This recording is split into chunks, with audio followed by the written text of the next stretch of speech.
بسم اللہ الرحمن الرحیم۔ آج میں آپ کو سنانے والی ہوں ایک چلاک کوے کی کہانی۔ ایک دفعہ کا ذکر ہے کہ بہت زیادہ گرمی پڑ رہی تھی اور تمام جانوروں کا پیاس سے برا حال تھا۔ ایک تھا کوا اور وہ بھی ادھر ادھر پیاس کی وجہ سے پھڑپھڑا رہا تھا، لیکن کہیں بھی اسے پانی نہ مل رہا۔ اس نے لاکھوں کوشش کی لیکن کہیں بھی اسے پانی نہ ملا۔ وہ گرمی سے پریشان، بھوکا پیاسا، کبھی ادھر کبھی ادھر پھر رہا تھا لیکن اسے پانی نہ ملا۔ آخرکار وہ ایک باغ میں پہنچا اور اس کی نظر ایک گھڑے پر پڑی۔ جیسے ہی اس کی نظر پڑی وہ خوش ہو گیا اور اڑتا اڑتا اس کے پاس چلا گیا، اور جیسے دیکھا کہ اس کے اندر تو پانی تھوڑا تھا، وہ پریشان ہو گیا اور ساتھ ہی اس نے ایک ترکیب سوچی۔ اس نے یہ ترکیب سوچی کہ کیوں نہ میں اس کے اندر کچھ کنکریاں ڈال لوں تو پانی اوپر آ جائے گا اور میں آسانی سے پی لوں گا۔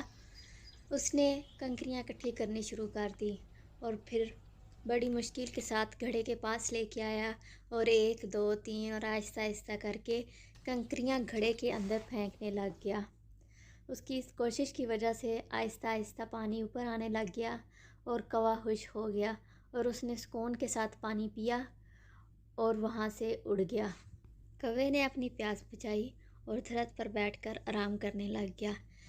اس کہانی سے ہمیں یہ سبق ملتا ہے کہ اگر محنت کرو گے تو اس کا پھل بھی ملے گا۔